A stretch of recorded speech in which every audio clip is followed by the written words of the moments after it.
Good day mga ka-sports natin dyan. Magaganap na ang harapan ng ating Team Gemma Galanza versus nga sa team ng ating boss Dina Wong. Kung saan mga ka-sports natin dyan, ang dalawang team na ito ay isa sa mga pinakamaraming fans pagdating nga dito sa PVL. At syempre mga ka-sports, sa kasikatan nga ng ating Gemma Galanza, Phenom Superstar Alyssa Valdez, Tots Carlos at marami pang iba, gayon din naman ang ating Sisi Rondina at syempre ang ating Boss D at ang kanyang buong kupunan ay sobrang sikat na sikat rin ang Choco Mucho.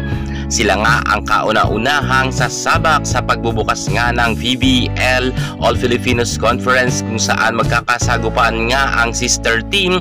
Ngayon ating sisilipin at kakalkulahin na kung sino ba ang mas matatag sa mga players nila sa ngayon, dahil nga alam natin na maraming nagbago na pagdating nga sa Creamline, gayon din sa Choco Mucho. Ano-ano ang mga magaganap ng pagbabago nga sa kanilang team at sino ba talaga ang mas malupit ngayon na mga players? Yan ang ating tututukan at iisa-isahin natin at paghaharapin kung sino ba talaga ang may chance na mandalo sa dalawang team na ito, ang Choco Mucho o ang Creamline. Panoorin hanggang sa dulo. Pero bago ang lahat, kung bago ka muna sa aking YouTube channel, huwag kalimutan na mag-subscribe. I-click ang ating notification bell para like kang updated sa lahat ng issue pagdating sa volleyball. Susunod na. Drop it.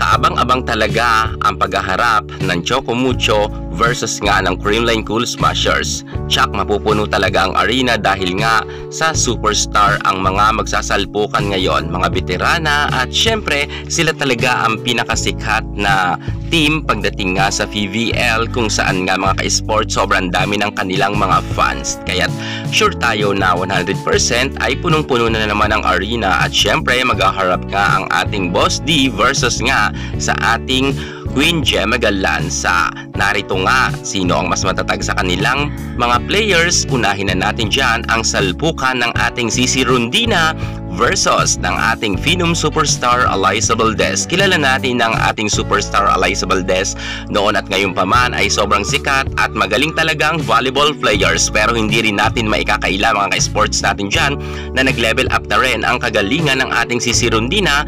Mapa indoor volleyball ay talagang in talaga siya at sobrang powerful pa rin ang kanyang galawan. Ang kanyang mga spike ay talagang sobrang high percentage kumpara kay Alyssa Valdez na medyo humina na siyang konti dahil nga nagkaroon siya ng injury. Pero good news rin para sa mga fans ni Phenom sapagkat bumalik na nga ang kanyang angking kagalingan. Pero kung ako yung tatanungin sa dalawang ito, Alyssa Valdez versus Sisi Rondina, mukhang maganda ang labanan at masasabi ko na halos pantay lamang ang kanilang kagalingan sa ngayon. At syempre kung pag-uusapan naman natin sa awards ay sobrang lamang na lamang ang ating superstar Alyssa Valdez. Pero nakaraan na yon, ang importante ay ang laban nila sa ngayon. Kaya titingnan natin kung sino ang magle-level up kay Alyssa at kay Rondina bilang outside spikers. At sundan naman natin mga ka-sports ang salpukan naman ni Des Cheng versus nga sa ating Darna Gemma Galanza. Ang dalawang outside spikers din na magaling. Malupit rin si Des Cheng. Kung tutuusin ay marami na rin siyang napatunayan ng collegiate career niya hanggang sa ngayon. Pero hindi natin may kakaila kung sa kasalukuyan pag-uusapan natin sa pro ay mas angat talaga ang ating Queen Gemma Galanza sapagkat makailang beses na siya nagkaroon ng award bilang Best Outside Spikers at nagkaroon na rin siya ng award na MVP. Kaya sa salpukan na Des Cheng at Gemma Galanza, lamang talaga si Gemma. At sa usapin naman bilang opposite spikers ay masasabi ko rin na mas lamang na lamang itong si Tots Carlos versus nga kay Kat Tolentino. Pero syempre bilog ang bola kahit sabihin natin na mas lamang si Tots Carlos kapag nagkaka-error naman siya at minalas ay nagsusunod-sunod ito. Pero itong si Tolentino kasi ay medyo nagkaroon lang ng injury noon kung kaya hindi pa bumabalik ang kanyang angking kagalingan. Pero kapag nakabalik na ang lakas at ang dating galing ni Kat Tolentino, sure tayo na makikipag-showdown talaga siya kay Tots Carlos at hindi yan magpapadaig dahil alam natin na si Kat Tolentino ay may napatunayan na rin yan pagdating sa larangan ng volleyball. Bukod sa matangkad siya ay magaling naman talaga siya, pero sa ngayon si Tots ang mas lamang. Sa usapin naman mga ka-sports bilang middle blocker, ang ating Cherry Nunag versus nga kay Pangs Pannaga. Masasabi natin na magaling naman itong si Pangs Pannaga at talagang medyo off lang siya minsan, pero kung ikukumpara natin siya kay Cherry Nunag, mukhang sa kasalukuyan ay lamang talaga itong si Cherry Nunag dahil nga kahit sa SEA Games, sa VTV Cup ay talagang nagpakitang gila si Nunag at masasabi natin level up na rin ang kanyang angking kagalingan, kung kaya nga babad na babad siya sa first 6 dahil nga lumabas na ang kanyang angking kagalingan. Isa pa, nagkaroon nga sila ng bronze medal sa Vietnam, kung kaya mataas talaga ang kumpiyansa ngayon ng Choco Mucho, lalo higit ni Cherry Nunag. Kung kaya kung ako inyong tatanungin, mas lamang sa kasalukuyan si Nunag versus kay Pangs Pannaga. Sa usapin naman sa middle blocker pa rin, kay Celine Domingo naman tayo versus nga kay Madi. Alam naman natin mga ka-sports natin dyan, si Madi Badayag ay sa kauna-unahan pagkakataon ay nasungkit niya nga ang kanyang award bilang Best Middle Blocker. Pero kahit na sabihin natin nagka-award siya sa international, ay hindi yan magpapadaig si Celine Domingo sapagkat pagdating nga dito sa PBL ay marami nang napatunayan kung ikukumpara natin kay Madi. Kahit sa paparating na PBL All Filipinas Conference, susubukin talaga si Madi Madayag ni Celine kung kaya niya ng tapatan. Kaya atin na lang silang sundan at panoorin sa paparating nga na kanilang showdown.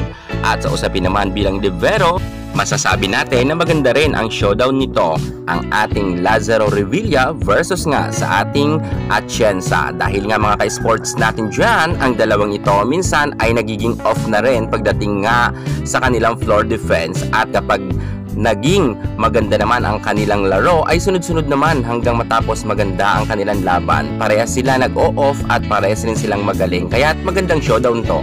At syempre sa usapin naman mga ka-sports natin dyan, bilang nga sa setters, ang ating Boss Dina Wong ay mukhang nakakalamang talaga mga ka-sports kung ikukumparan natin ngayon kay Kyle Negrito. Alam kasi natin mga ka-sports natin dyan na babad noon sa bench itong si Negrito, samantalang ito naman si Wong ay bas babad na babad sa loob ng court, kung kaya nga mas gamay na ata ng ating Boss D ang mga galawan pagdating nga sa loob ng court. Pero syempre lalaban yan si Negrito at hindi rin yan basta-basta magpapadaig kay Boss D. Pero syempre sa ngayon ay mukhang mas lamang ng kaunti itong si Boss D kumpara kay Negrito. Magkakaalaman yan pagdating nga sa kanilang laban sa loob ng court.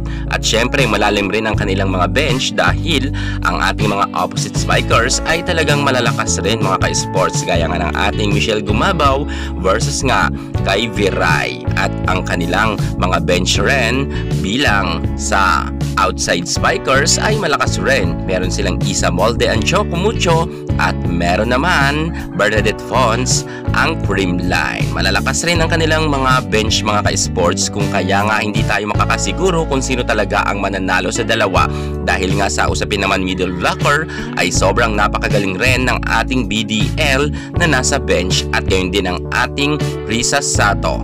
Mukhang maganda talaga magaganap na showdown mga ka-sports natin dyan sa pagbubukas nga ng PBL All Filipinos Conference. Pero syempre, tatanungin ko na rin ang inyong opinion sa ating napag-usapan. Sino ba talaga ang mas lamang? Choco Mucho versus Creamline Cool Smashers. Comment nyo naman sa baba kung para sa inyo sino ang mananalo. At syempre, i-update ko kayo madalas ng kanilang laban, kaya't mag-subscribe na kayo. Kung hindi pa kayo nakasubscribe, yan muna ang pinaka-latest natin sa mundo ng volleyball. Thank you so much. God bless.